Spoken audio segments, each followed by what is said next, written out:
We'll go over the agenda for Thursday. We've got the invocation, Pledge of Allegiance, the acceptance of agenda. Then we'll go to some presentations and awards and go to our city manager report, sir. Thank you, Mayor McCaw, members of the council. Just a few items, and there may be more by Thursday. We got the airport fuel and refueler supplier awards out. So AV Fuel Corporation is the selected vendor, and then we have a backup vendor in case we have issues with fuel supply. So that is moving forward. The pool resurfacing at the Cove was awarded, and actually that bid came in on budget. It's like $603,000, and we budgeted $600, so we're a little over. But these days we'll take that. But anyway, that'll start in mid-November, and it'll take probably 6 to 8 weeks to complete. The real-time crime center should be done by Friday, right, Yep. Chief? So that should be all finished, and also on Friday at 3 will be the promotion ceremony at PD as well. So that's a good thing, and that's all I have right now, Mr. Mayor. All right. Thank you, sir. Then we'll proceed to our consent agenda. Yes, sir. Go ahead. Do we have any numbers, sales tax number or anything? For what? Sales tax? No, we don't have the last month's numbers yet. Thank you, sir. Maybe by Thursday. Okay. All right. Then we go to our consent agenda. Some items we discussed possible resolution, acceptance of resignation of Aubrey Travis. I know she has a couple of volleyball commitments she needs to go to. So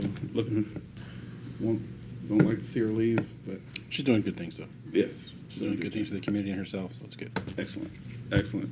Also, the appointment of Major William Eldecato. Yeah, he was if y'all don't know, he was the gentleman that came and listened to the council session, last Yes. council session. And we gave him the information to go check out the Transportation Commission.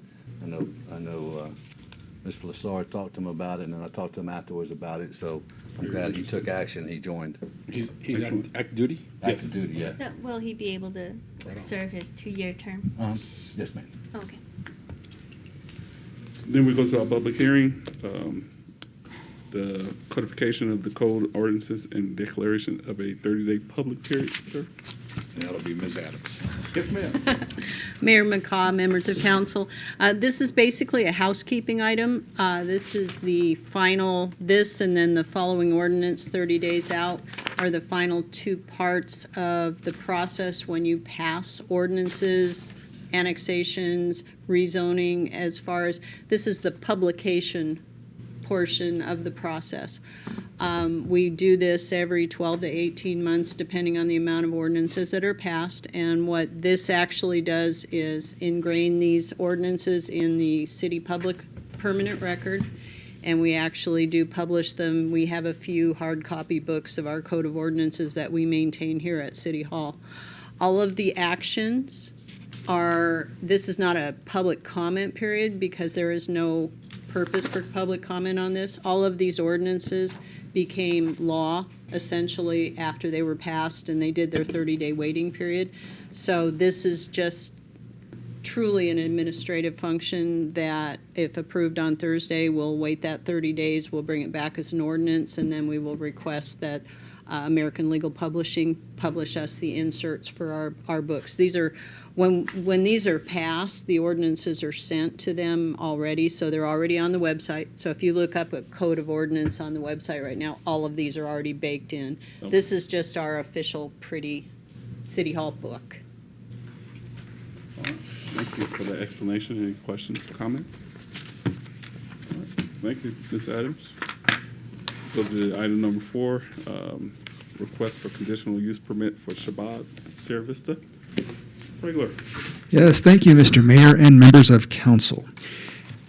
As stated, this is a request for a conditional use permit to be located at 597 East Fry Boulevard. The purpose of the request is to locate a place of worship and a community center at the site. Again, it is requested by the Chabad of Sierra Vista. Now, the site itself is actually 2 parcels. One is used for parking. The other contains the building itself. In the total area, it was about 9,000 square feet. And of course, the rationale from the applicant in moving to this location is that they were able to expand their offerings and services to the community. And this is a location map of the proposed CUP location. It's at the northwest corner of Fry Boulevard and 5th Street. Now, a little bit of background regarding this parcel. The property was annexed in 2016. The building was previously used as a place of worship, but was vacated in 2019 as that church moved to a different location in town. Now, since it has been 4 years since the previous church occupied the building, the nonconforming use is no longer vested. Therefore, a conditional use permit for the place of worship is required per the development code. And this is a Google Street view of the site itself. As you can see, there's parking to the east, parking to the south, and there's also access along Fry Boulevard and access on 5th Street. Now, in terms of staff evaluation, we filled out the requested use is consistent with the adjacent commercial properties. Activities from the place of worship will primarily be on Saturdays, which will have minimal impacts on the adjacent properties. The parking itself is adequate for the proposed use. There's 18 spaces required per the development code, 16 spaces are on the site. However, based on some flexible parking that you have in the development code, they're able to reduce the minimal parking spaces by 2, and so therefore the 16 spaces does meet the development code requirements or minimum parking standards. The applicant states it will be about 3 to 8 individuals per service. Now, there's an 8-inch sewer line adjacent to the property that is adequate for the proposed use. And again, per the traffic manual, 25 vehicle trips on Saturday will be generated by this use, which can be accommodated by both Fry Boulevard and 5th Street. The Planning and Zoning Commission heard this request on August 15th and unanimously recommended approval to City Council. The city did notify all property owners within 500 feet of the property, and no comments have been received. And that concludes staff's report, Mr. Mayor. Thank you, sir. Questions, comments? Thank you, sir. Thank you. And we'll move to, we have a call to public and comments and requests from the council, and then we adjourn. That was item A. And now we go to presentation by Sierra Vista Veterans Memorial Improvement Foundation. Code enforcement? No, it's out of order. Oh, What? No, you're right. They just put up the wrong. oh, oh, there it is.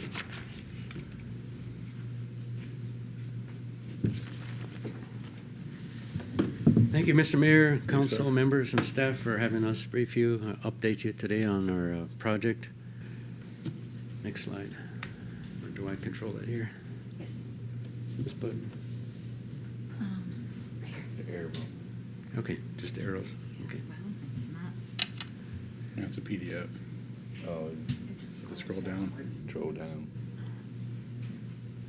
doesn't give it an option. It's a PDF, Maria. It's a You're just going PDF. to have to scroll down. You have to scroll. Okay, I'll just Just scroll down, then. just scroll down. Okay, thank you. All right, so for today, we want to cover the project overview, a short overview of our foundation, existing agreements that we have with the city, our design and construction plans, and design specifications, and timeline and cost. Mr. Mayor, we have So, his name. We have his name.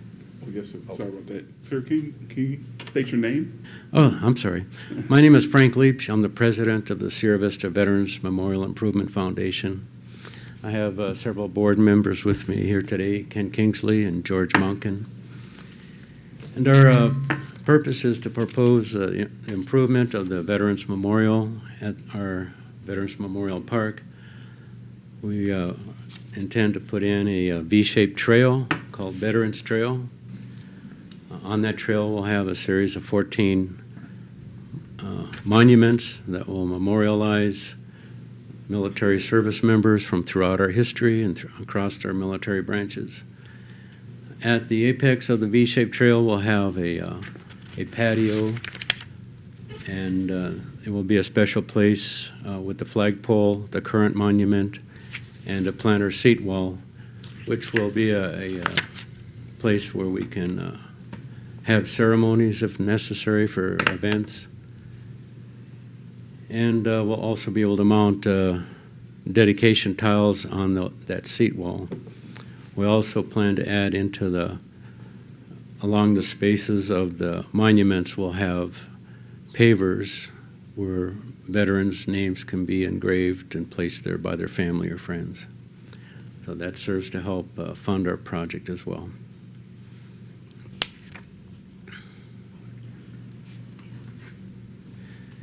Yeah, our foundation was started about 7 years ago now, and it's taken us quite a while to get off the ground with getting through the nonprofit status and getting incorporated and all that. And it's composed of veterans representatives, and we work closely with veteran service organizations throughout this area to gain support for the project and get their input and approval for what the monument's content will be. And we have a set of bylaws, and we're an enduring organization, and hopefully we'll be able to transfer the asset that we produce over to the city in about 10 years. So from past meetings we've had with commissions and the city council, the city has agreed with this plan and its improvements. They passed a resolution as such. There's a draft MOA that we'll submit again for approval once we have all of the content of the monuments produced, all the images and the inscriptions. This memorial should serve all of the veterans and their families and all of the community within the greater Sierra Vista area and throughout Cochise County. As noted here, there's about 20% of our population which are veterans, so it's a significant portion of our community.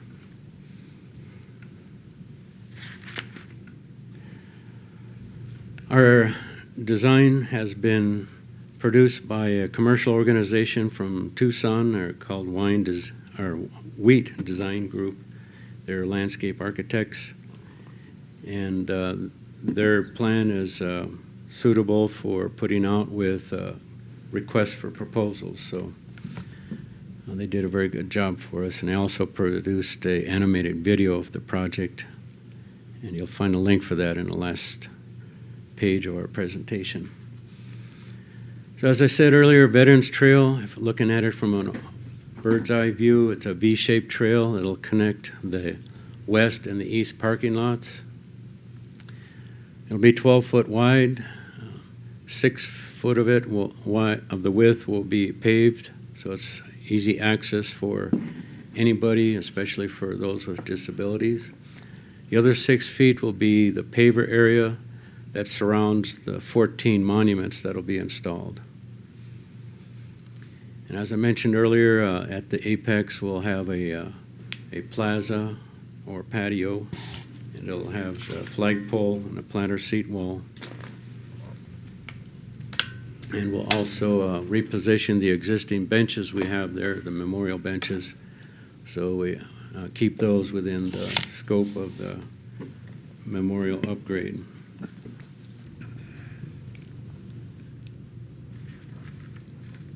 So the path in all its length will be about 400 feet long or longer.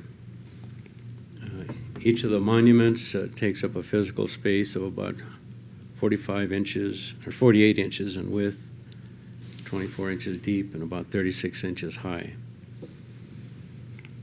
The image space on the monument will be 24 by 36 inches, and below the image we'll have an inscription area where we give a short and concise description about that monument theme.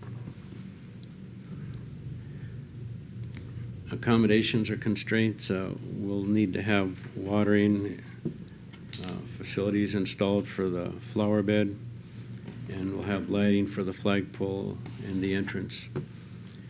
The flagpole replacement will be a shorter one than it is now. The city back then asked us to replace it with a shorter flagpole so that the city tools could reach the top of the flagpole and they wouldn't have to go out and hire somebody from a commercial firm to reach the top of the flagpole for any maintenance.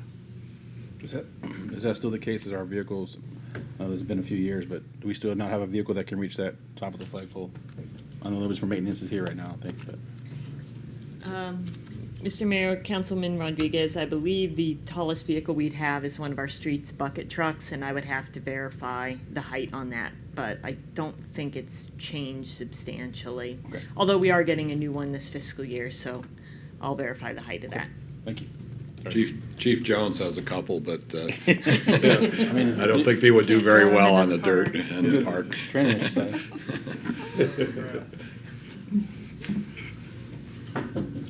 Moving on then, this is another bird's eye view with more of the details, showing you the monument pads, the patio, and the entranceways to the V-shaped trail. And this is a close-up of those design details, and this is the type of detail that's in the design plans that the firm landscape architect produced. And we've used these already in soliciting bids for the first phase of this project.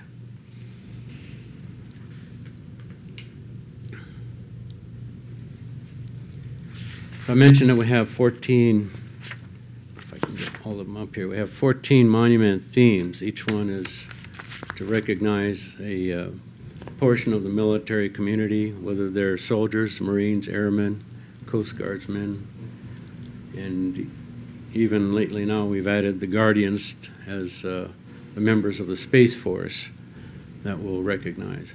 And I might mention too that our current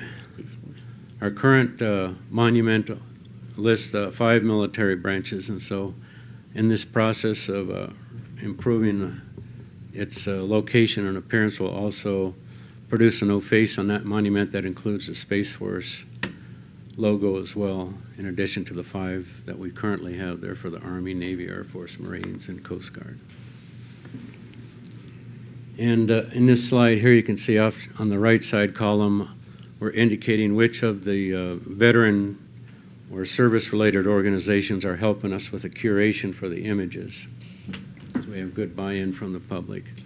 We're still pursuing 1 or 2 of the monuments for a curator for developing the images and the inscriptions.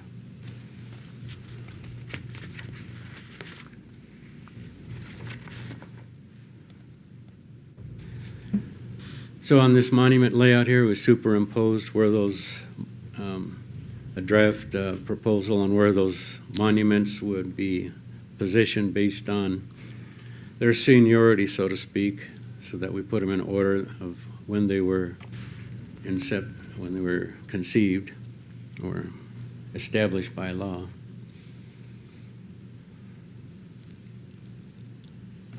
And you notice here too that they've indicated where the trees and vegetation is located, so we don't intend to have to destroy any of the trees that are currently there in order to install this walkway for the Veterans Trail.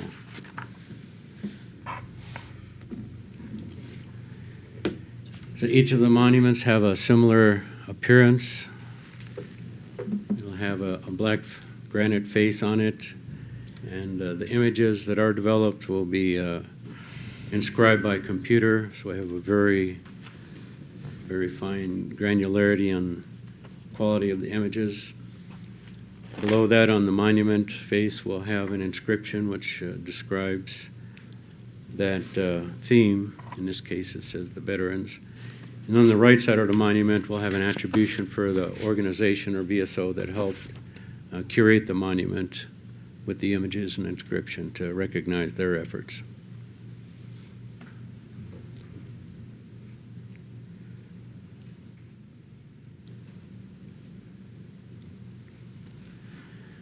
So for curation support, we've talked to the military history organizations that are located on Fort Huachuca. We also refer to the military service organizations' historical websites. And of course, we coordinate with the local veteran service organizations, either to be a direct curator or to help others in curating images for these monuments. For funding, we rely on public contributions or business and corporate contributions and support. We have the Memorial Paver Program, which we sell to the public so they can recognize their family and friends who are veterans and place those pavers into the park. We also make use of the Millions for Tucson raffle. Each year we sell those tickets, mostly for our operating costs. And we also are active in pursuing grants from various local, state, and federal agencies.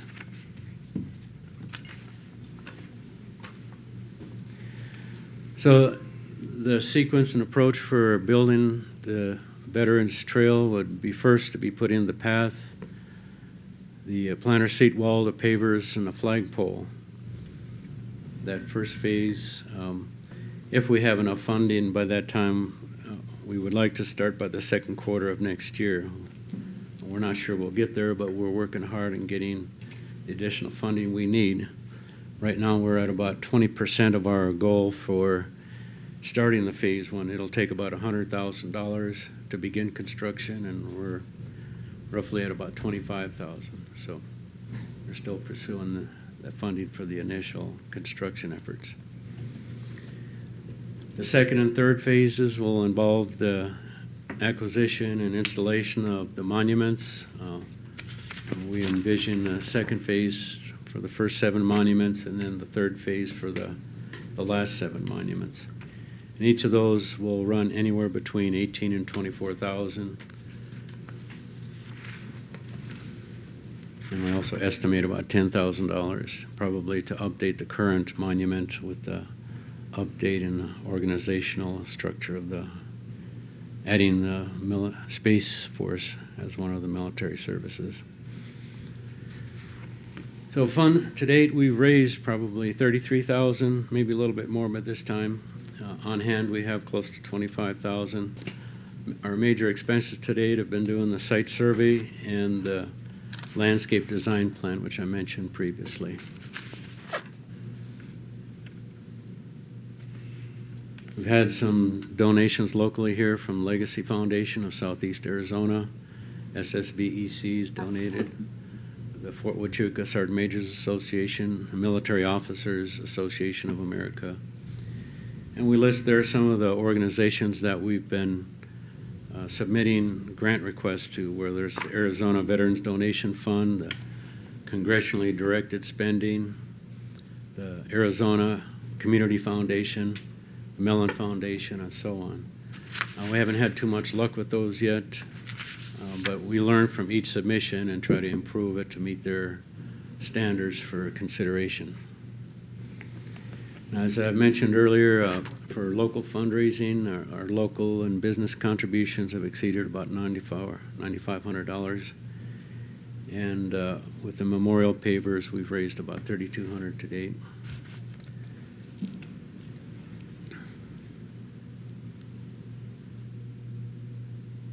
And as I mentioned earlier, phase one, we need to get to about 100,000 in order to start breaking ground.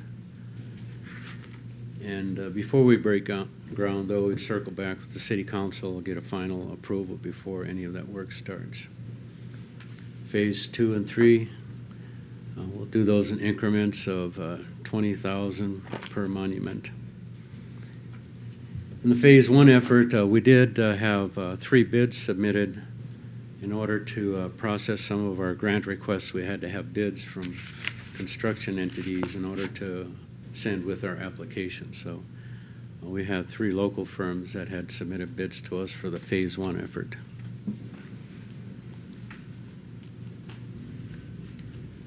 So in summary, the total project cost, we estimate will be anywhere between $380,000 and $450,000. The foundation intends to fund the entire cost of the construction, maintenance, and upgrades for 10 years. And the city, in the draft agreement, was going to agree that they'll assume the cost after that period of time.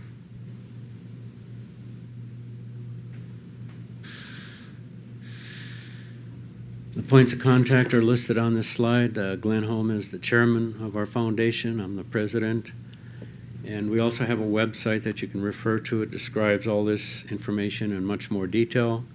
We also have a video that gives you an animated concept of the Veterans Memorial and what we envision.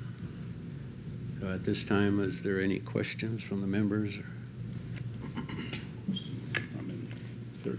Oh, I got it. No questions, just comments. Yes, sir. Thank you for your presentation, and thank you for your whole organization for out there pounding on the ground, literally. You guys are always out there, every event we have. I see your table set up. You're doing your hard work to try to get your donations on your end. So I appreciate you guys. A lot of money to try to raise, and you guys are kind of doing it on your own. Obviously, you're asking for grants, which is good. And I know everybody up here, if we ever hear of any grants that may be tailored to something like this, as we travel or as we go to conferences or whatever, I'll definitely point them in your direction or talk to you about that, if we can see that, anything out there that can help get you there. It is Veterans Memorial Park, so this is obviously, it's not just a name of the park. And there is the good veteran memorial that we have there now, but it'd be good to see this update to include our new service and things like that, and all the historical statues. I like that idea too, so I appreciate this breakdown. And like I said, I love seeing you guys out there always trying to raise money on your own and things like that. So I appreciate the update. Thank you, Mr. Rodriguez. Yes, ma'am. Yeah, I just have a question. The bids that you've received, are those current bids, or is that were there a little? We received those bids last year when we were submitting our grant package to the Arizona Donation Fund. They ranged anywhere from $95,000 up to $165,000, depending on which of the contractors we went to. So, I mean, naturally, we kind of forced to go to the lowest one in order to try to get our foot in the door and get the trail started. We feel that once we do get that path in there, and even if it's just one monument, we'll attract a lot more public attention and empathy for raising funds and helping us out more than what we've received to date. Yes, sir. Thank you, Mr. Mayor. Frank, thanks for coming tonight. I meant to send you an email. I sent it to everybody else but you. So Glenn used to come to the Parks and Rec Commission. He used to be the chairman of it, and give us updates and stuff. And one of the things, what's nice about being on the dais is we get to talk to a lot of individuals who want to do a lot of things for the city. Some of them are just talking, and some people actually, like your organization, is wanting to really do something. And like Mark said, you're putting your feet to the pavement, you're getting things done. One of my recent meetings that I was going to talk about was with Mr. Jack, and I'm going to mess his last name up, with Mr. Jack from the Veterans Transition Training Alliance, who's sponsoring, and they want to do something to the park. So instead of, going back and forth with him, getting other people, I believed in his organization, what they want to do. So I invited him here tonight so you two can talk. And that's one of the benefits we have from hearing from different people, is bringing them together, where maybe the scope of their work or what they want to do is maybe too big for them. The scope of our work's too big right now. For your work's too big right now. But partnering and bringing different veterans together. So I hope afterwards y'all take the time, which I know y'all talk some, and take the time, meet each other, talk about what their ideas, and then share yours, which I appreciate. I think we can maybe work together and have something really good for the city and for our park. So I appreciate everything y'all do and everything you've done up to date. So thank you, sir. Thank you, Mr. Benny. Excellent. Thank you, sir. Appreciate Thank you. your time. We'll move to item number C, update on code enforcement. Morning. Oh, good afternoon, Mr. McLaughlin. I'm sorry. Hey, I thought we were going to have the good people come. Morning somewhere. Now we got Matt. Morning in Korea, for sure. Yeah, that's true. Good afternoon, Mr. Mayor, members of council.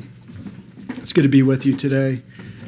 There are many facets to our neighborhood revitalization strategy. Our focus today is going to be on the code enforcement process and the steps we go through to resolve complaints based on the nature and scope and complexity of the violation and the cooperativeness of the property owner. Of course, individual circumstances drive the process and the associated timeframes to reach compliance. We have a two-person team who I think you all know, dedicated to enforcing property maintenance codes across the city. Jess and Gil, I believe, are top-notch professionals with deep roots in this community. And I think they know every nook and cranny of this town just by driving around with them. And I can't understate the value of their local knowledge and community relationships an ability to communicate with people all across all walks of life. It makes a huge difference in our effectiveness. And I've asked them to join me in walking you through some of the scenarios of the types of cases that we deal with. But before we get to that, I think it's important for you to understand the overall effort. And part of the program is interfacing with 19 groups that have adopted various areas within the city, including multi-use paths, tennis courts, washes, streets. We estimate that 4 tons of trash are being removed on an annual basis by these volunteers. This also includes coordination on the Adoptive Highway program administered by ADOT. Code enforcement also supports Better Work effort, which includes transporting and overseeing the workers, identifying cleanup sites, providing necessary equipment and roll-offs, and tracking man hours. And you've seen and heard the positive outcomes that we're generating through that effort.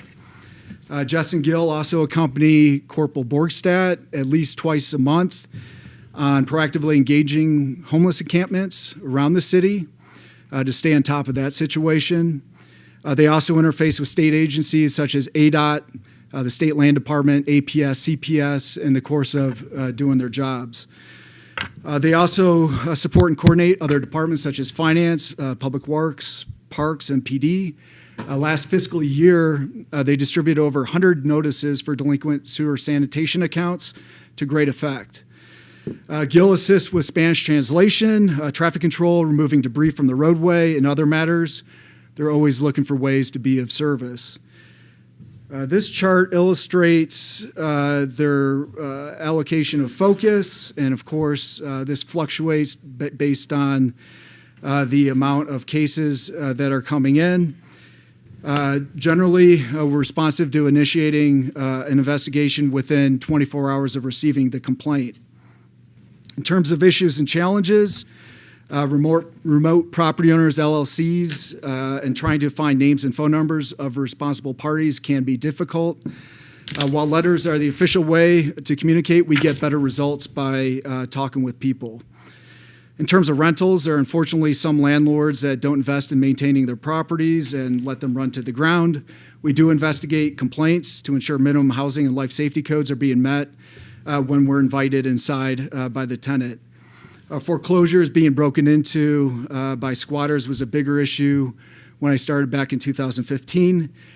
Certainly the foreclosure registry that was passed by council is helping us better communicate with the banks and their asset managers and making sure those are responsibly maintained. Grandfathered uses that just won't go away in our older neighborhoods is another issue that we're dealing with. Typically, those units on those properties are nearing the end of their useful life. Illegal dumping often occurs out of sight, making it difficult to track down the violator. When it occurs on public land or city streets, it's our responsibility to clean up.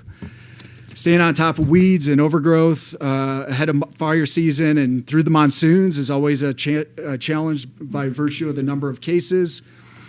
Fortunately, most of those issues are resolved promptly by the homeowner as soon as they're contacted or left a door hanger. Here's a listing of the top common complaints that we see, in addition to grass and weeds. Growing above 12 inches, trees and vegetation can also overhang a sidewalk or interfere with the visibility of traffic control devices, needing to be pruned back. If it's something minor, I know Gil will prune them back using the shears that he keeps in his truck.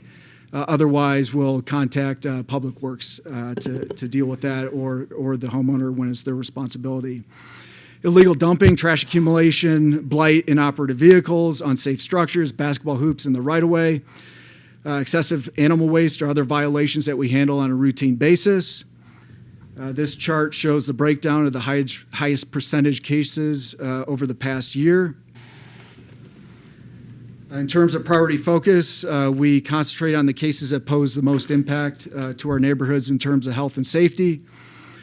Chronic nuisance properties that have recurring or repeat violations, graffiti, broken windows, and trash accumulation, and those violations that are most visible to the community along major roadways. To be clear, we do investigate all complaints, but we prioritize our time based on the gravity of the violations. We use informal and formal means to achieve compliance. The best case scenario is catching an owner at home and having a conversation with them about the situation. We point out the issues and gain an understanding that way. If we can't make contact, we leave a door hanger just indicating, the nature of the violation with our card or contact information. And then, we follow up with a notice of violation, which Jessica will walk you through now and give you some real live examples. I think just to add some color in terms of our day-to-day and what we see and the steps we go through from A to Z on how we initiate and resolve these cases. So with that, hand it over to Jess and just from an administrative standpoint, take you through. Hello, Mayor and Council. Most of you know me. I'm Jessica Van Way, working for Code Enforcement. As Matt stated, we do everything we can to work with people as much as we can. Citations are really not something we do very often, and if you get us to that point, it's pretty serious. So we start off every case exactly the same way. We get the violation, we go out, we verify if the complaint is valid or not, and we try to make contact. So that's, if nobody is home, we leave a door hanger, and we will go back to the office and input all this information into our system along with case photos, and then we'll send out a letter as well. And then we will schedule a follow-up inspection 2 weeks later. Hopefully in that 2 weeks time span after we initially go out, we'll hear from the owner, see what the issue may be. For example, a typical case is, especially this time of year during monsoon, is overgrowth. We get so many overgrowth complaints this time of year. So we'll go out, see if it's over the 12-inch limit per code. If it is, we'll leave a door hanger or talk to the people there. And then we'll see who all is involved, whether it's tenants, the rental company, if we can figure that out, or simply the owner. And we'll give them a letter which states the city code violation, the city code specifically, and what they need to do to correct those violations. So after the 2 weeks, we'll go back out, and if it's all cleaned up and everything's good to go, we'll simply close out the case. And if it's not, then we'll reestablish contact, see what's going on with not complying with us, and we'll go from there. From those steps, we can go through a couple different processes. We have 3 different processes to accomplish the mission, depending on what the violation is. The more serious the violation, the more time we tend to give people to correct it. For instance, an overgrowth case, 2 weeks. Picking up animal waste, 2 weeks max. Usually I give about a week though, especially during monsoon. If it's a more serious thing where we're dealing with a bunch of junk debris, inoperative vehicles, things like that, and it's something that's obviously going to take time and some money and effort, we'll work with those people as much as we can. Our number one thing, especially for vacant properties, is a 30-day abatement. Now, this can only be used for things like abating overgrowth and maybe some light debris, things like that. The 30-day abatement is because they haven't complied. So this is a legal notice that we send out, and it is authorized by Matt or the city attorney, just notifying them that in 30 days, if you don't take care of this issue, we're going to take care of it for you.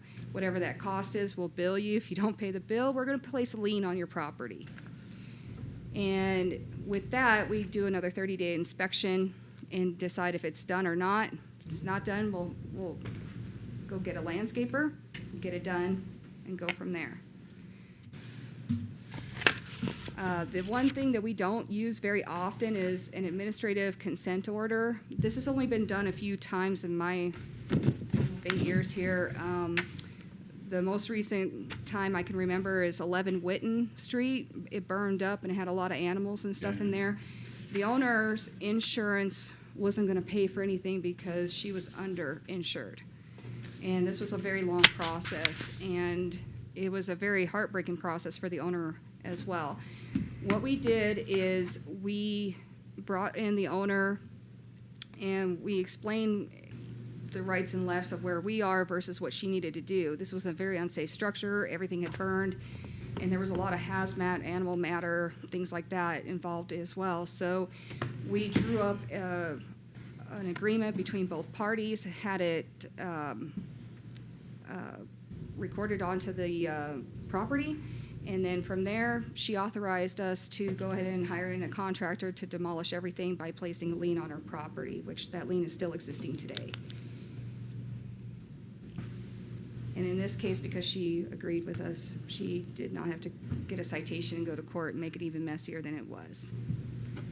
And with that, I'm gonna give it over to Gilbert, who's gonna tell you about the rest. Good afternoon, Mayor, Council. My name is Gilbert Fuentes, the Code Enforcement Officer.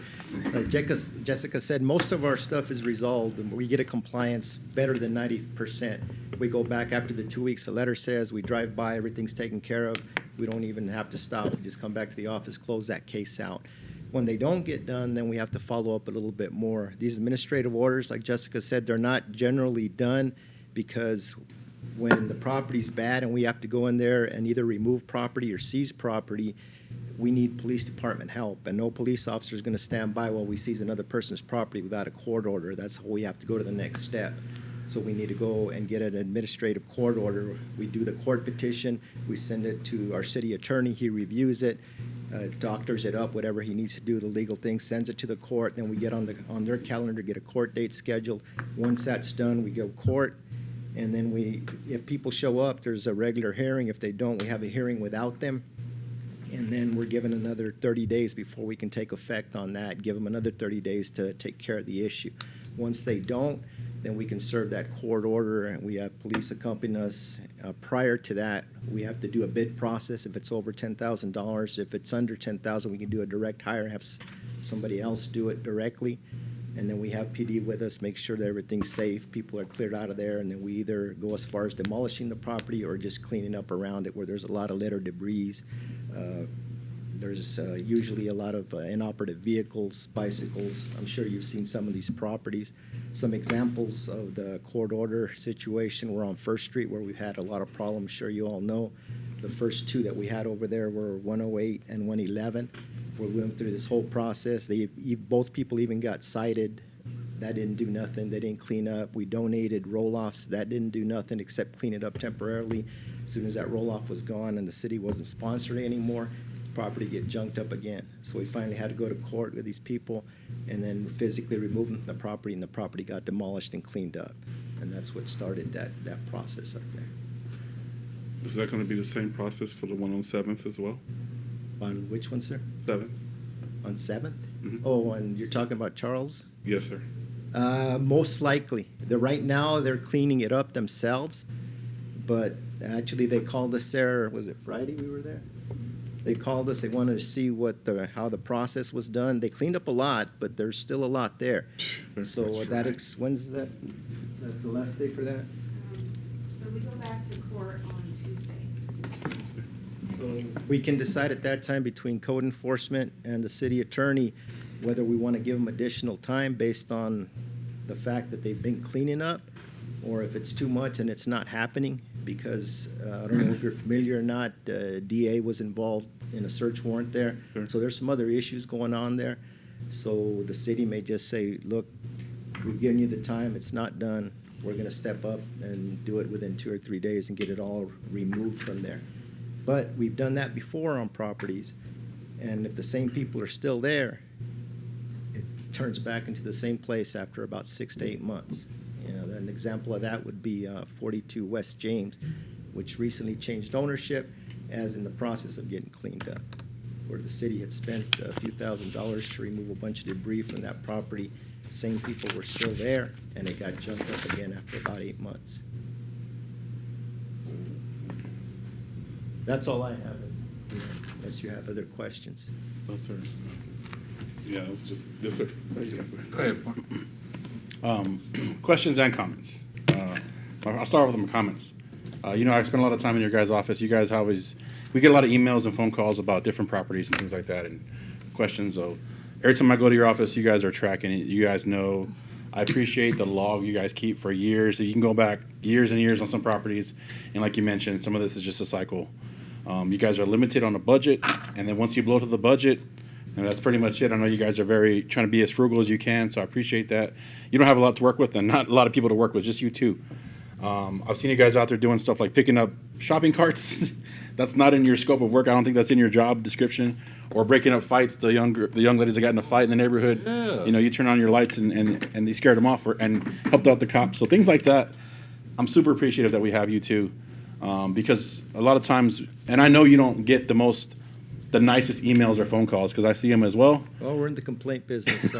Yeah. So some people are very, very rude. I see the emails, and you know the language they use, but you still continue to do your job. So I appreciate that, even though you don't really hear a lot of the best words sometimes thrown at you. But we see what you do, so I appreciate that. First of all, second of all, you guys have both been here for a while.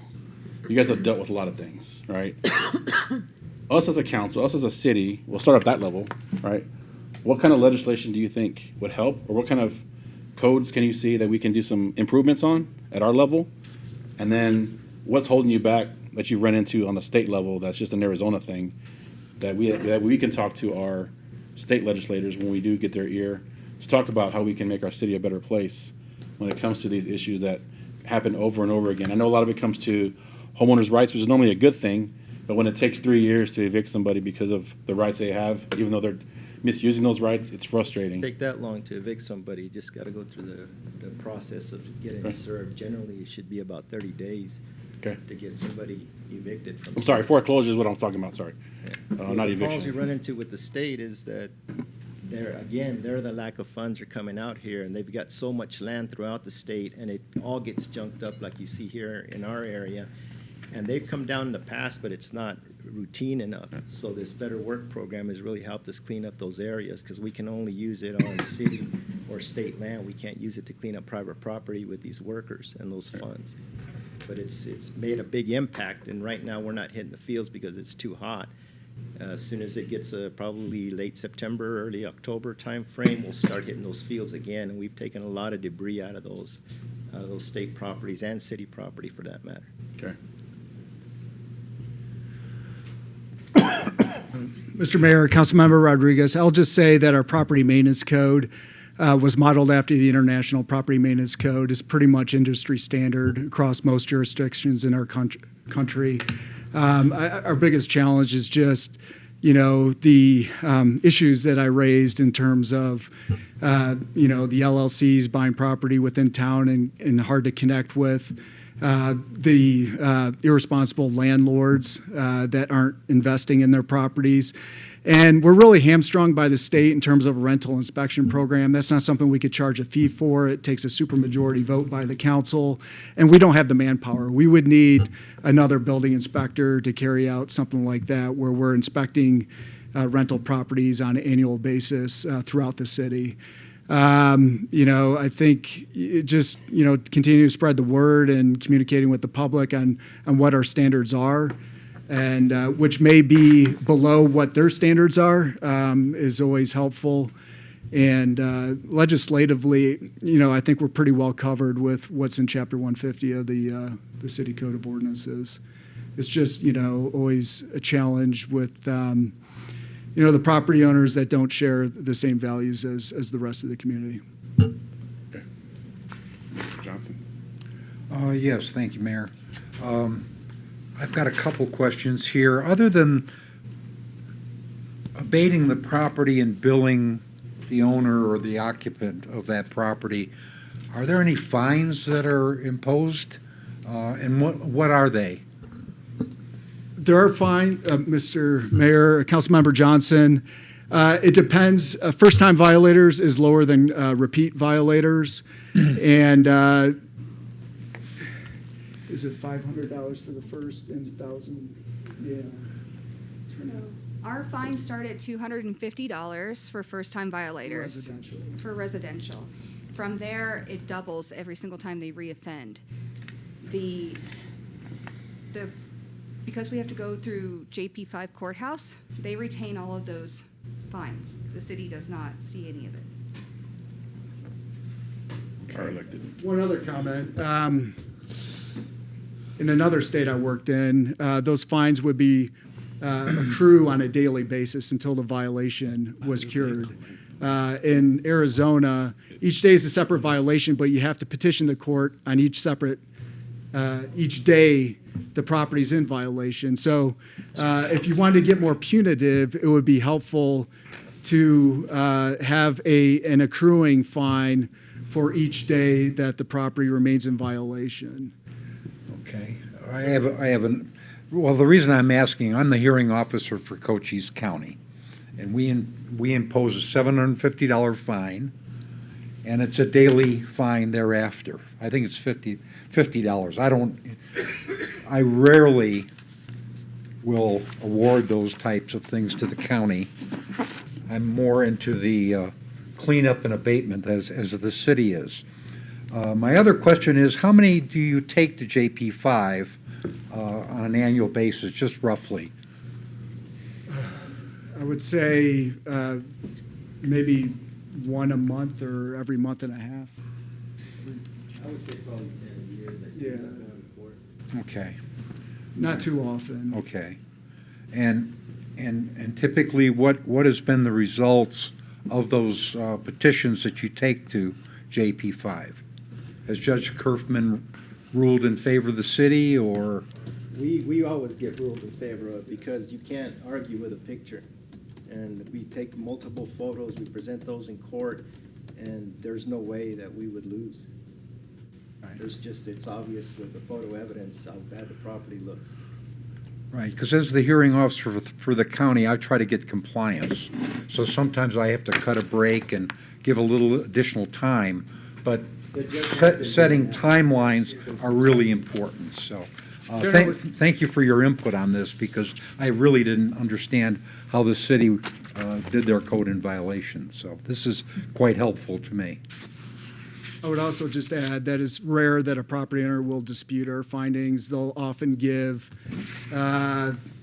extenuating circumstances or personal histories that preclude them from financial constraint from resolving the violation on their own. And while we're sympathetic to those arguments, ultimately as a property owner, you're responsible for maintaining a property in accordance with our city codes. Thank you, Matt. Yes, sir. We'll bring it back to the right side. I got you. All right, a couple questions. First, I'm going to ask Jessica, I think it is, because that's who I see all the time down there, and Gilbert. Like Mark, I'm down there all the time. They'll hate me. How do we let people know who to reach out to first? An inoperable car. Do I call y'all and report it? Do I report it to the police station?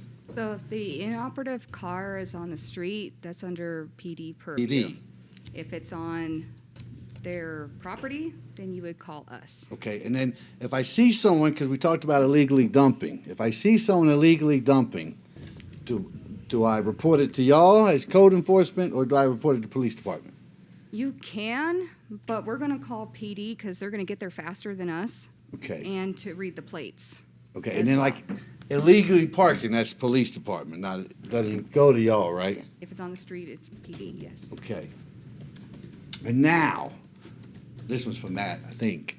Talk me through the process, because a lot of people reach out to us and say, well, that abandoned house has been trashed and junked for years, why don't the city take it over?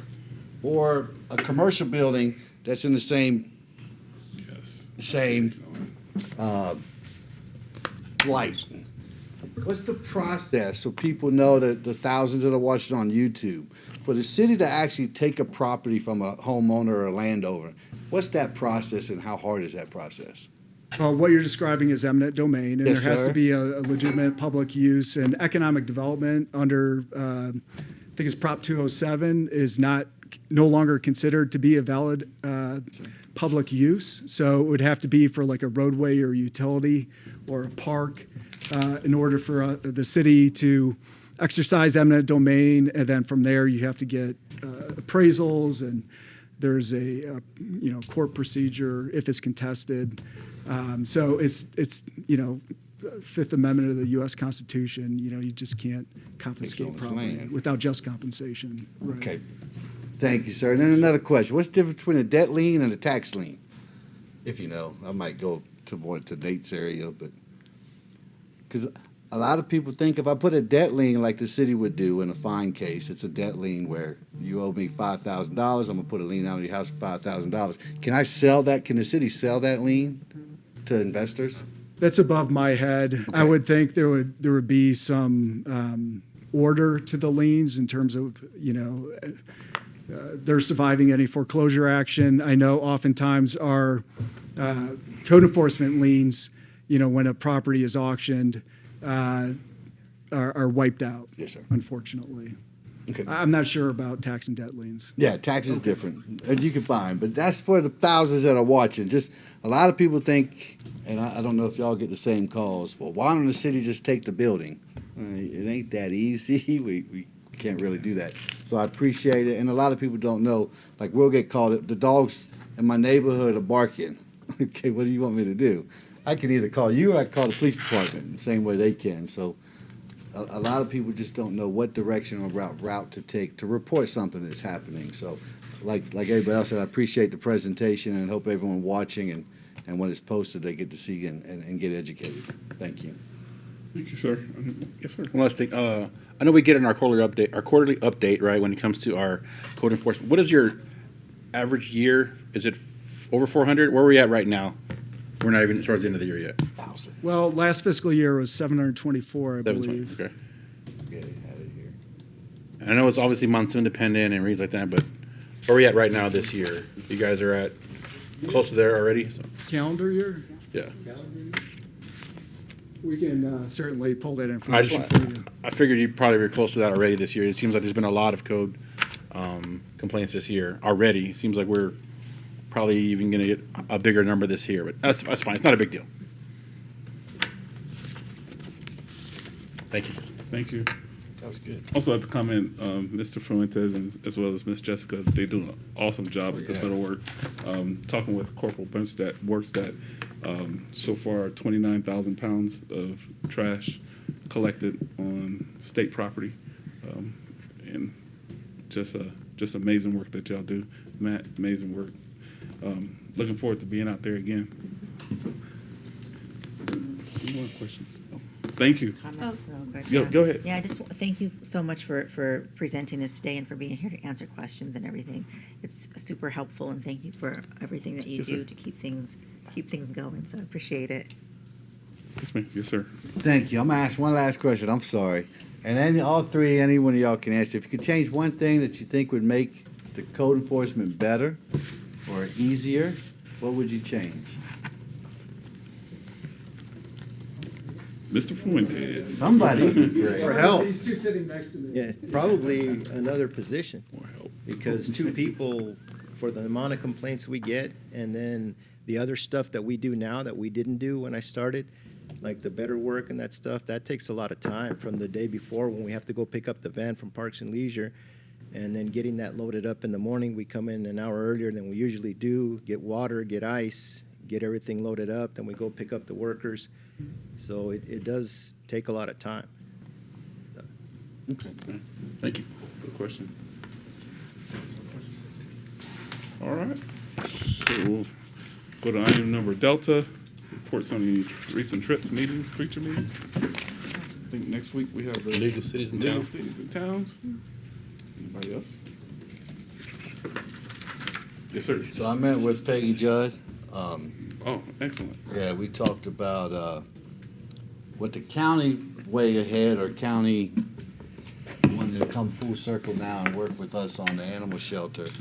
And we're waiting for some results from the meeting that the county supervisors had this morning at 10. I'm hoping they get that to Victoria or Chuck so we can get an update on Thursday. But it was a good meeting. They want to join, but I think, as y'all know, we're in our process already of going through it, so I'll wait until city staff briefs us later on that. But it was a good meeting. Thank you, sir. Victoria. Thank you, Mr. Mayor. We've got two items upcoming. Special event policy we'll probably go over in September.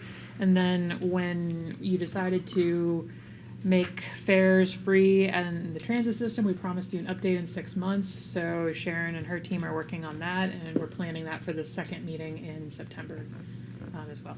That's what I'm tracking so far. Questions? Comments? With that, we are adjourned.